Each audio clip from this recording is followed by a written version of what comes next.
আসসালামু আলাইকুম সুপ্রিয় দর্শক। আজ ২৩ এপ্রিল ২০২৬ তারিখে এমন একটি খবর প্রকাশ পেয়েছে যা শুনলে আপনার বুকের ভেতরে একটা অদ্ভুত অনুভূতি হবে। এই অনুভূতিটা আনন্দের, এটা স্বস্তির, এটা দীর্ঘ প্রতীক্ষার পর অবশেষে কিছু একটা পাওয়ার অনুভূতি। কারণ আজকের প্রতিবেদনে নবম জাতীয় বেতন স্কেল বাস্তবায়নের পথে এমন কিছু অগ্রগতির কথা জানা গেছে যা আগের যে কোনো দিনের চেয়ে বেশি সুনির্দিষ্ট, বেশি বাস্তবধর্মী এবং বেশি আশাব্যঞ্জক। কর্মচারীদের সর্বনিম্ন বেতন ১৬,০৫০ টাকা থেকে শুরু করে কর্মকর্তাদের সর্বোচ্চ ১,৪০,০০০ টাকা নির্ধারণের যে সিদ্ধান্ত নেওয়া হয়েছে সেটি এখন বাস্তবে রূপ নেওয়ার একেবারে শেষ মুহূর্তে এসে দাঁড়িয়েছে। তারেক রহমানের সরাসরি তত্ত্বাবধানে পে কমিশন, অর্থ মন্ত্রণালয় এবং বাংলাদেশ ব্যাংক একযোগে যে কাজ করছে তার ফলাফল এখন স্পষ্ট হতে শুরু করেছে। তাহলে দেরি না করে চলুন আজকের এই গুরুত্বপূর্ণ প্রতিবেদনের বিস্তারিত জেনে নিই। তার আগে একটাই অনুরোধ, যারা এখনও আমাদের চ্যানেলের সঙ্গে যুক্ত হননি তারা এখনই সাবস্ক্রাইব বাটনটি চাপুন এবং নোটিফিকেশন বেলটি চালু রাখুন, যাতে এই ধরনের গুরুত্বপূর্ণ খবর একটিও মিস না হয়। দর্শক, প্রতিদিন ভোরবেলা যখন একজন সরকারি কর্মচারী ঘর থেকে বের হন তখন তার মনে একটাই চিন্তা থাকে। সেই চিন্তাটা কাজের নয়, সেই চিন্তাটা সংসারের। মাসের শেষে যে বেতনটা আসবে সেটা দিয়ে কিভাবে সবকিছু চলবে। বাড়ি ভাড়া আছে, বাজার খরচ আছে, ছেলেমেয়ের পড়ালেখা আছে, অসুখ বিসুখের কথা তো আলাদাই। এই চিন্তাগুলো একসঙ্গে মাথার মধ্যে ঘুরতে থাকে আর একজন মানুষ ক্লান্ত হয়ে পড়েন। দেশের সেবা করার যে স্বপ্ন নিয়ে তিনি একসময় সরকারি চাকরিতে যোগ দিয়েছিলেন, সেই স্বপ্নটা আর্থিক চাপের নিচে চাপা পড়ে যায়। কাজে মনোযোগ দেওয়া কঠিন হয়ে পড়ে যখন পেটের চিন্তা মাথায় থাকে। এই বাস্তবতাটা নতুন নয়। বাংলাদেশের সরকারি চাকরিজীবীরা বছরের পর বছর ধরে এই কষ্টটা বহন করে আসছেন। ২০১৫ সালে অষ্টম জাতীয় বেতন স্কেল চালু হওয়ার পর প্রায় এক দশকেরও বেশি সময় পার হয়ে গেছে। এই দীর্ঘ সময়ে দেশের অর্থনীতিতে অনেক পরিবর্তন এসেছে, কিন্তু সরকারি বেতনের কাঠামো সেই পরিবর্তনের সঙ্গে তাল মেলাতে পারেনি। বাজারে প্রতিটি পণ্যের দাম কয়েক গুণ বেড়েছে, কিন্তু বেতন সেই পুরনো অঙ্কেই থেকে গেছে। এই বৈষম্যটাই সরকারি চাকরিজীবীদের জীবনকে কঠিন করে তুলেছে।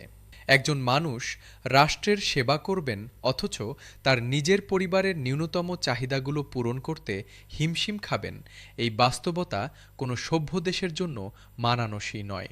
ঠিক এই কারণেই নবম জাতীয় বেতন স্কেলের দাবিটি শুধু একটি সংগঠনের দাবি নয়, এটি লক্ষ লক্ষ পরিবারের প্রাণের দাবি। এই দাবির পেছনে রয়েছে একজন পিতার সন্তানকে ভালো স্কুলে পড়ানোর স্বপ্ন, একজন মায়ের পরিবারকে ভালো খাওয়ানোর ইচ্ছা, একজন কর্মচারীর মর্যাদার সঙ্গে বেঁচে থাকার আকাঙ্ক্ষা।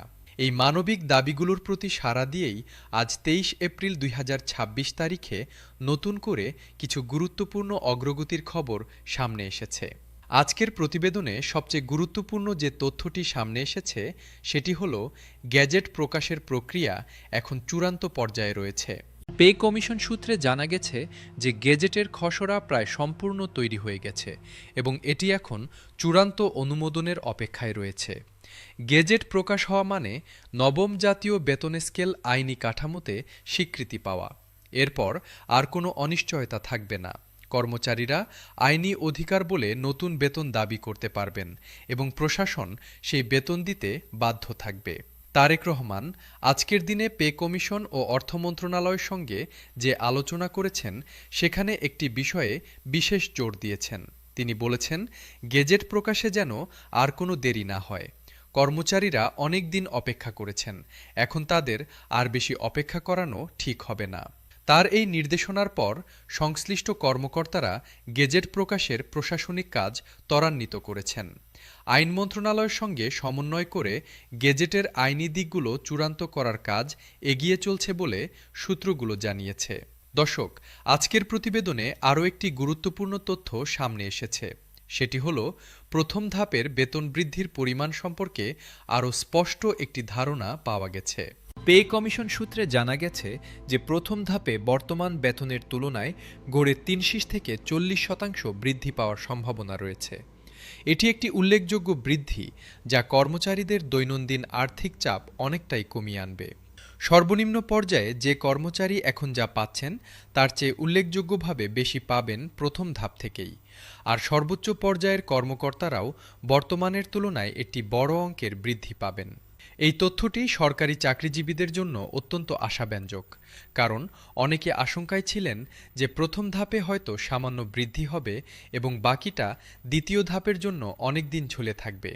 কিন্তু ৩০ থেকে ৪০% বৃদ্ধি যদি প্রথম ধাপেই আসে, তাহলে সেটি কর্মচারীদের জীবনে একটি বাস্তব পরিবর্তন আনবে। বাড়ি ভাড়া দিয়েও হাতে টাকা থাকবে, বাজার করার পর সঞ্চয়ের কথা ভাবা যাবে, সন্তানের পড়ালেখার খরচটা একটু সহজে মেটানো যাবে। এখন আসি বাজেটের হিসাবে। আজকের বৈঠকে অর্থমন্ত্রী আমির খসরু জানিয়েছেন যে আংশিক বেতন স্কেল বাস্তবায়নের জন্য যে ৭৫,০০০ কোটি টাকার বরাদ্দ প্রয়োজন, সেটি আগামী বাজেটে অন্তর্ভুক্ত করার প্রক্রিয়া শুরু হয়েছে। বাংলাদেশের বাজেট প্রণয়নের যে প্রক্রিয়া রয়েছে, সেই প্রক্রিয়ায় নবম জাতীয় বেতন স্কেলের বরাদ্দকে সর্বোচ্চ অগ্রাধিকার দেওয়া হচ্ছে বলে অর্থ মন্ত্রণালয় সূত্রে জানা গেছে। তারেক রহমান নিজে এই বিষয়ে নির্দেশ দিয়েছেন যে বেতন স্কেলের বাজেট বরাদ্দ নিয়ে যেন কোনো ছাড় না দেওয়া হয়। অন্য খাতে ব্যয় কমিয়ে হলেও এই বরাদ্দ নিশ্চিত করতে হবে।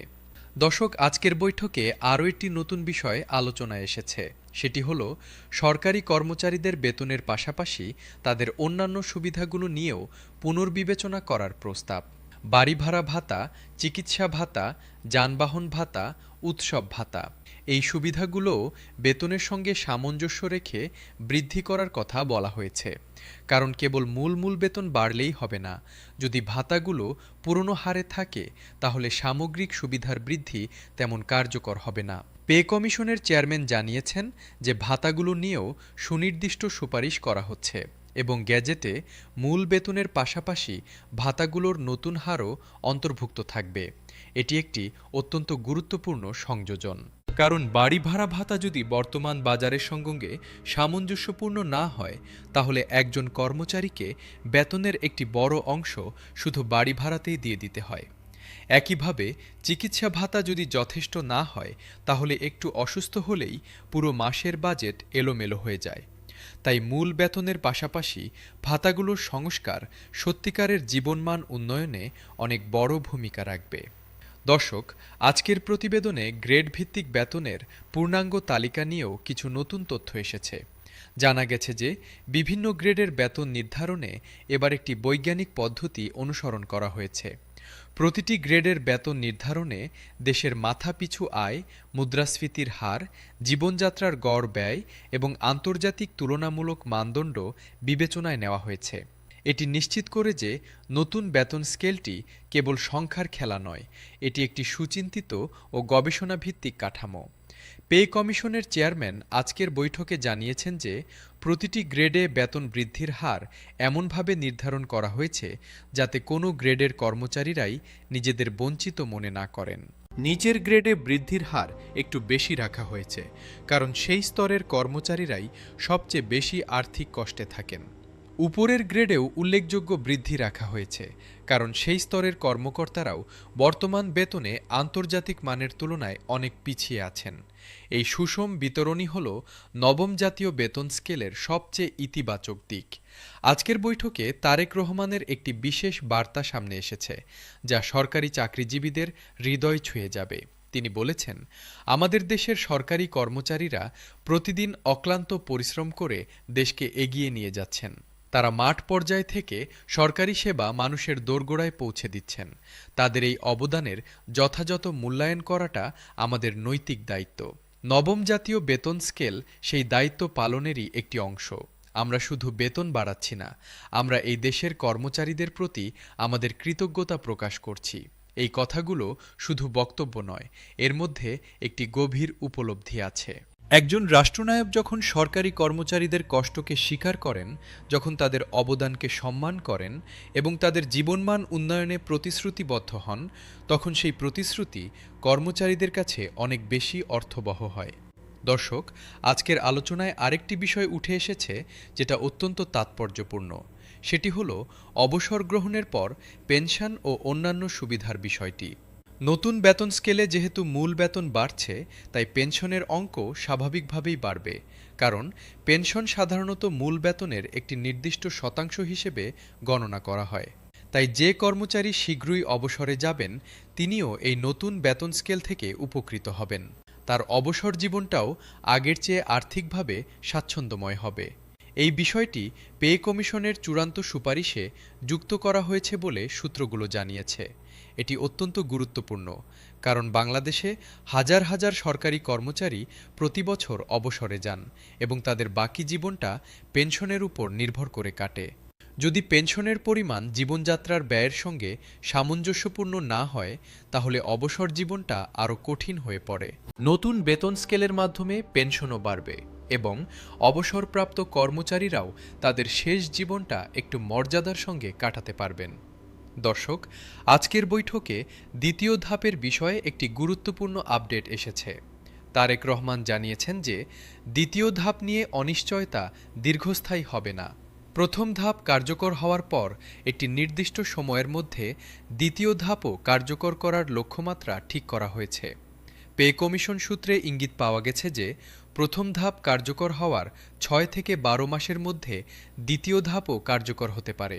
যদিও এই বিষয়ে আনুষ্ঠানিক ঘোষণা এখনও আসেনি, তবে শিগগিরই একটি সুনির্দিষ্ট সময়সীমা ঘোষণা করা হবে বলে জানা গেছে।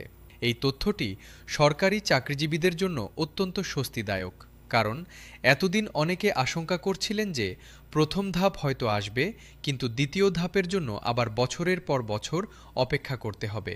কিন্তু ৬ থেকে ১২ মাসের মধ্যে দ্বিতীয় ধাপ কার্যকর হলে কর্মচারীরা তুলনামূলক দ্রুত সময়ের মধ্যে পূর্ণাঙ্গ বেতন স্কেলের সুবিধা পাবেন।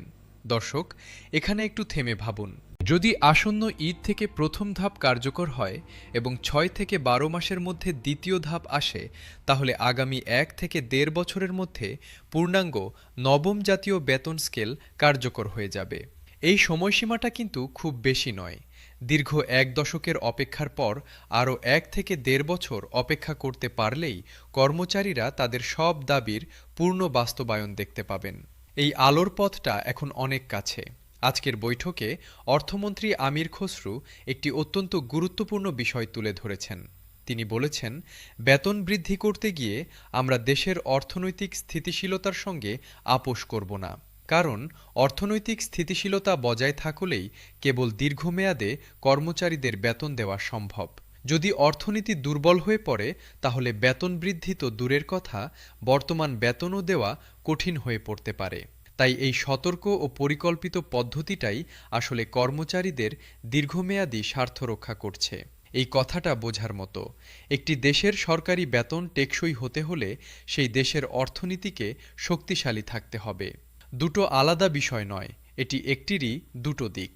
তাই ধাপে ধাপে বেতন বৃদ্ধির সিদ্ধান্তটা কেবল অর্থনৈতিক সতর্কতার জন্য নয়, এটি কর্মচারীদের দীর্ঘমেয়াদী সুরক্ষার জন্য।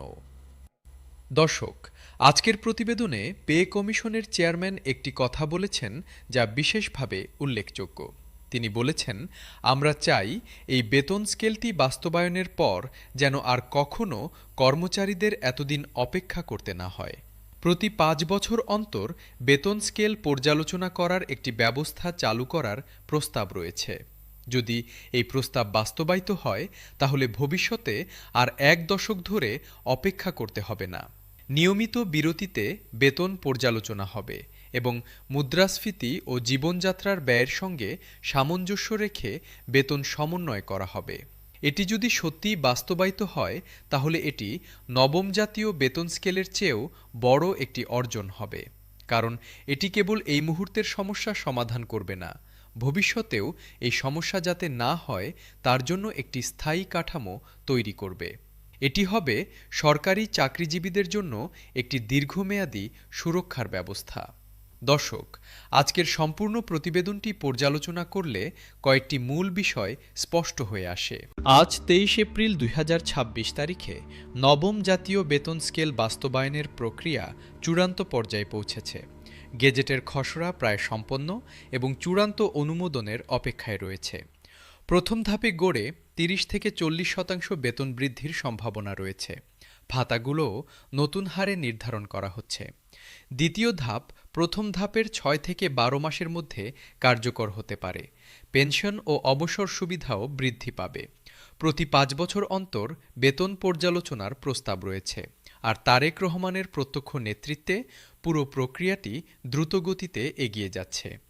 দর্শক, এই ছিল আজকের সম্পূর্ণ প্রতিবেদন। আজ ২৩ এপ্রিল ২০২৬ তারিখটি সরকারি চাকরিজীবীদের ইতিহাসে একটি স্মরণীয় দিন হয়ে থাকবে, কারণ এই দিনে বেতন স্কেল বাস্তবায়নের পথে সবচেয়ে সুস্পষ্ট অগ্রগতির চিত্র সামনে এসেছে। দীর্ঘ প্রতীক্ষার পর যে আলো দেখা যাচ্ছে সেটি এখন আর দিগন্তে নয়, সেটি এখন হাতের নাগালে। আগামী দিনগুলোতে আরও নতুন আপডেট আসবে এবং আমরা প্রতিটি আপডেট আপনাদের কাছে সবার আগে পৌঁছে দেব। তাই আমাদের চ্যানেলটি সাবস্ক্রাইব করুন, বেলটি চাপ দিয়ে নোটিফিকেশন চালু রাখুন এবং ভিডিওটি আপনার পরিচিত সরকারি চাকরিজীবীদের সঙ্গে শেয়ার করতে ভুলবেন না। তাদেরও এই সুখবরটি জানার অধিকার আছে। আজকের মতো এখানেই বিদায় নিচ্ছি। আল্লাহ হাফেজ।